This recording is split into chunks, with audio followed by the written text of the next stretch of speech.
Teman-teman sekalian, dunia ini adalah tempat sementara. Saya ulangi lagi, dunia ini tempat sementara dan bukan menjadi target utama bagi orang beriman. Apapun yang kita miliki di dunia ini akan kita tinggalkan. Sebagaimana kita lahir di muka bumi ini dengan badan telanjang dan dibungkus dengan satu lembar selimut di awal lahir, dan kita menangis pada saat itu. Bahkan dalam pandangan medis, menangisnya bayi awal lahir adalah sebuah tanda sehat, ya. Dan juga pada saat meninggal akan sama. Kita akan menggunakan selembar kain kafan dan juga kita akan ditangisi. Kalau kita lahir kita menangis, maka nanti kita akan ditangisi. Itu sudah menjadi umum dan standar. Yang uniknya banyak orang mengetahui hal ini, tapi mereka coba menutup mata mereka, menutup hati mereka, menutup pikiran mereka, seakan-akan mereka akan hidup selamanya. Saudaraku seiman, seorang mukmin targetnya akhirat, targetnya mati, karena mati itu akan membawa dia kepada kehidupan abadi. Mati sebuah pintu yang akan membawa kepada kehidupan abadi. Itu yang kita harus tanamkan dalam benak kita. Tidak ada perlu yang dikhawatirkan dalam masalah kematian kecuali dalam keadaan satu, yaitu Anda meninggal dalam keadaan bermaksiat kepada Allah SWT. Apakah itu kekufuran, ya? Apakah itu adalah kemaksiatan yang besar yang Anda tidak sempat taubat, maka itu Anda perlu khawatir. Tapi selama Anda berada di jalur keimanan, beramal saleh, patuh kepada Allah, mematuhi peraturan-peraturan Allah, menjauhi apa yang dilarang, maka tidak perlu dikhawatirkan. Justru orang mukmin rindu dengan kematian. Dan inilah yang memotivasi para sahabat ridwanullah alaihim dan orang-orang saleh sebelum kita, bagaimana mereka selalu ingin rindu mendapatkan mati syahid dengan berperang. Pada saat dikumandangkan perang luar biasa, mereka berada di saf-saf pertama. Bukan cuma orang-orang tua, anak-anak muda pun diantara mereka begitu keadaannya. Kita dengarkan kisah bagaimana Abdullah bin Abbas, Abdullah bin Umar, Abdullah bin Amr bin As, dan sahabat-sahabat Nabi yang lain yang masih kecil-kecil umurnya di perang Badr. Pada saat Nabi SAW panggil atau di perang Uhud, maka mereka berlumba-lumba ingin berada di jalur peperangan tersebut supaya mereka ikut, karena mereka sudah tertanamkan memang target kita bukan dunia, semuanya akan kita tinggalkan, ya. Para sahabat ridwanullah alaihim, mereka itu tidak pernah merasa sedih kalau ketinggalan apapun atau kehilangan apapun dari urusan dunia, apapun itu walaupun besar di mata orang.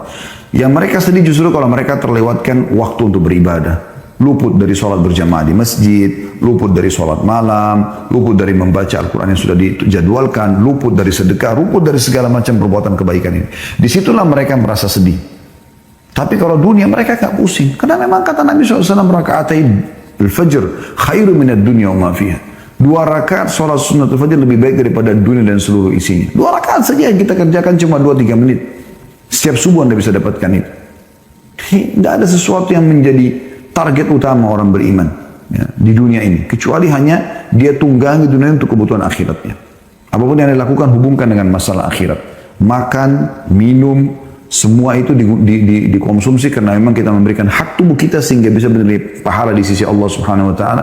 Bukan hanya sekedar menghilangkan lapar haus, maka akan jadi mubah kalau itu niatnya. Tapi kalau kita niatkan karena memberikan hak jasad yang Allah sedang amanahkan, dan rasa lapar, rasa haus ini Allah yang munculkan supaya kita memberikan hak tubuh kita, dan kita gunakan agar tubuh kita lebih kuat dalam beribadah kepada Allah SWT, di situ akan nilai pahala.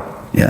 Begitu juga dengan tidur, awalnya mubah, bisa menjadi sunnah, bisa menjadi ibadah. Kalau Anda niatkan memberikan hak tubuh, Anda mengantuk, Anda letih, berarti tubuh kita sedang butuh istirahat. Anda tangkap sinyal itu, kemudian Anda beristirahat. Dan niat istirahat ini untuk menguatkan tubuh agar bisa lebih kuat beribadah kepada Allah Subhanahu Wa Taala. Mandi, bukan hanya sekedar mandi biasa.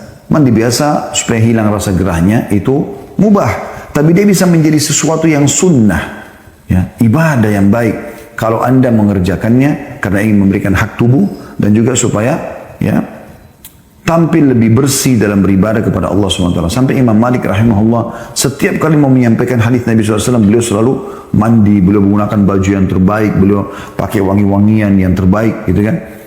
Ya, begitu juga Imam Abu Hanifah rahimahullah setiap kali mau tampil mengajar ataupun beliau mau sholat malam, beliau selalu menggunakan pakaian yang terbaik, bukan untuk dipuji oleh orang, tapi karena ingin menggunakannya dalam ibadah kepada Allah Subhanahu Wa Taala, gitu kan?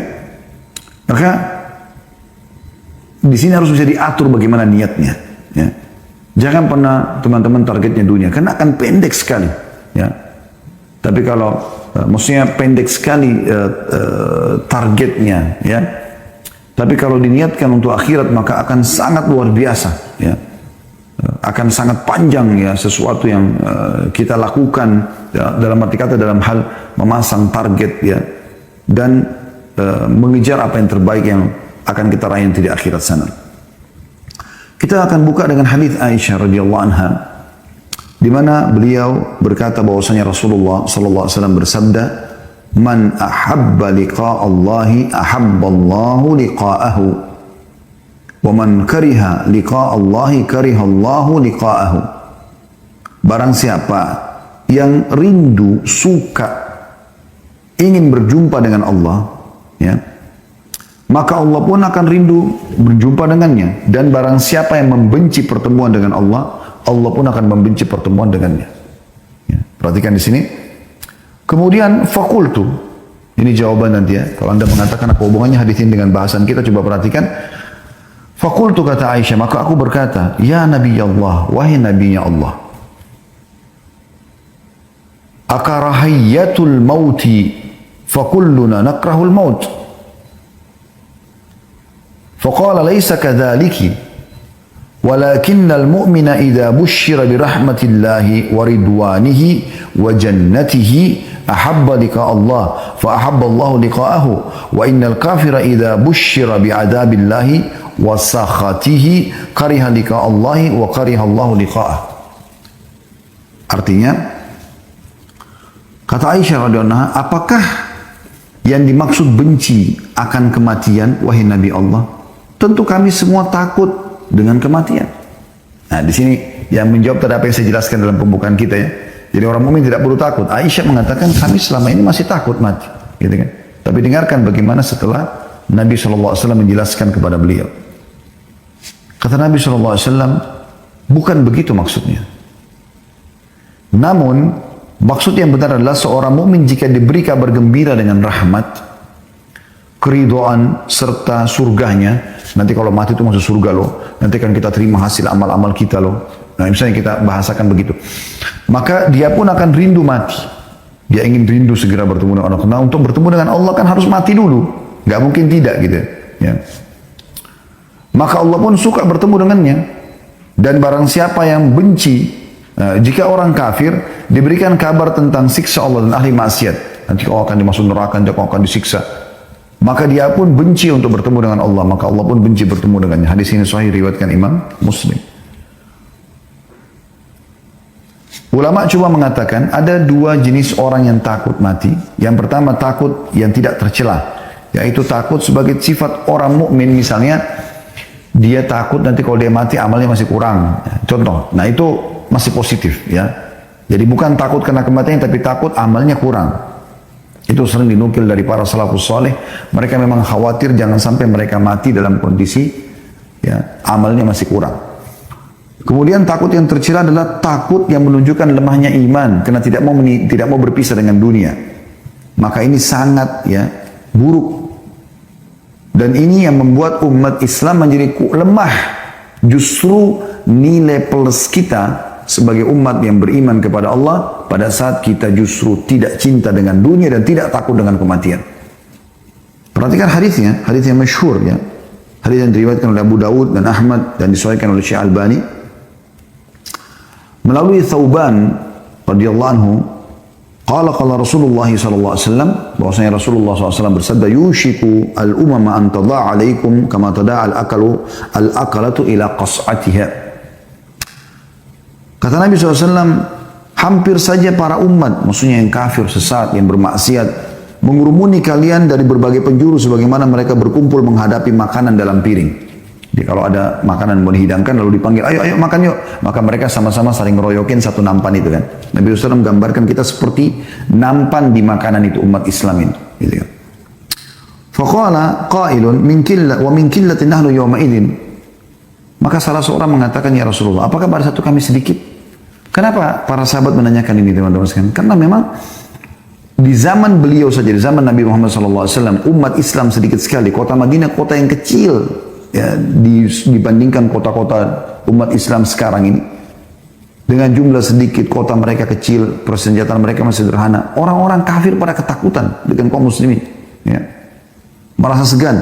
Maka sahabat ini mengatakannya, Rasulullah, waktu kami dikeroyokin itu nanti, apakah jumlah kami sedikit? Qala bal antum yawma idzin katsir. Ketahuilah pada hari itu kalian sangat banyak. Sekarang jumlah kita miliaran umat Islam. Walakinnakum gutha'u ka gutha'is sail. Tapi pada saat itu kalian seperti buih di lautan. Ya. Buih di lautan yang tidak ada, ya, atau sampah yang dibawa oleh air hujan. Jadi kayak bawa arus dan nggak ada nilainya gitu ya. Wala yanzi'anna Allahu min suduri aduwikum al-mahabata minkum. Pada saat itu Allah sudah mencabut rasa segan dari musuh-musuh kalian. Wala yaghzifanna Allahu fi qulubikum al-wahan. Dan pada saat itu disebabkan dalam hati kalian tertanam penyakit wahan. Faqala qailun ya Rasulullah wa mal wahan. Intinya di sini sebenarnya kata seseorang, ya Rasulullah, apa itu wahan yang membuat akhirnya kami lemah, kami bisa dikeroyok oleh musuh, ya. Kata Nabi SAW, qala hubbud dunya wa karahiyatil maut. Ini kuncinya. Cinta dunia, takut berpisah dengan dunia, dan juga benci dengan kematian. Bisa ditangkap ya? Relevansi antara dalil ini dengan apa yang kami sampaikan tadi di pembukaan. Seharusnya seorang mukmin atau setiap mukminah, ya, itu menjadikan target mati itu sebagai target dia. Karena dengan mati dia akan menjadi orang yang menuju kepada kehidupan abadi, bertemu dengan Tuhannya, bertemu dengan Rasulullah SAW, melihat hasil amalnya. Yang penting orang-orang beriman itu sibuk dengan masalah, ya, amal solehnya. Kalau dia sudah tahu dia akan menuju ke akhirat, maka dia akan sibuk dengan amal soleh. Dia tidak akan ketinggalan sholat 5 waktu, tidak akan ketinggalan sholat-sholat sunnah. Dia terus meningkatkan kualitas dari ibadahnya dan kuantitas bagi ibadah yang boleh ditingkatkan kuantitasnya. Contoh misalnya, kalau yang sholat 5 waktu sudah nggak boleh tingkatkan lagi kuantitasnya. Memang sholat subuh sudah 2 rakaat, duhur, asar, isya 4 rakaat, maghrib 3 rakaat. Tidak mungkin ditambah rakaatnya, itu sudah baku. Nah ini kan ibadah yang tinggal ditingkatkan kualitasnya. Ya. Seperti on time, tingkatkan kualitas kehusyuannya, jumlah ayat bacaannya, jumlah bacaan-bacaan ruku dan sujudnya, tidaknya ragamnya semua divariasikan. Kemudian yang boleh ditambah seperti misalnya sedekah, ya. Kalau tadi dia biasa sedekah 10.000 rupiah, dia sekarang sedekah 20.000 rupiah. Dia tingkatkan ke 50.000, dia tingkatkan 100.000 rupiah, dia tingkatkan ke 1 juta rupiah. Dia coba selalu meningkatkan kualitas dan kuantitasnya. Itu juga dengan zikir yang memang dibolehkan untuk memperbanyak, gitu kan. Baca salawat pada Nabi SAW. Tadinya mungkin dia cuma baca 10 kali, sekarang dia pindah ke 100 kali, dia pindah ke 1000 kali. Dia coba tingkatkan kualitasnya, ya. Maka itu yang dimaksudkan dengan dia memperbanyak amal, sehingga dia tinggal dengan penuh keyakinan dia akan menerima hasil amal itu. Karena Allah SWT mengatakan kan, "Wa may ya'mal mithqala dzarratin khairan yara." Siapa yang berbuat seperti biji sawi dari kebaikan dia akan lihat. "Wa may ya'mal mithqala dzarratin syarran yara." Siapa yang berbuat seperti biji sawi keburukan maka dia akan lihat. Ya. Ini poin perlu digarisbawahi. Nabi SAW mengingatkan dalam banyak hadis agar jangan kita terlalaikan dengan dunia dan selalu ingat tentang kematian karena dia setiap saat bisa datang. Di antaranya hadis yang masyhur riwayat An-Nasai, riwayat Tirmidzi, Ibnu Majah, riwayat Ahmad. Dan hadis ini dinilai hasan sahih, ya, menurut Syekh Albani, yaitu hadis Abu Hurairah radhiyallahu anhu di mana Nabi SAW bersabda, "Aktsiru dzikra hadhimil ladzat." Artinya perbanyak mengingat pemutus kelezatan dunia. Saya mati. Ingat setiap saat kita akan mati.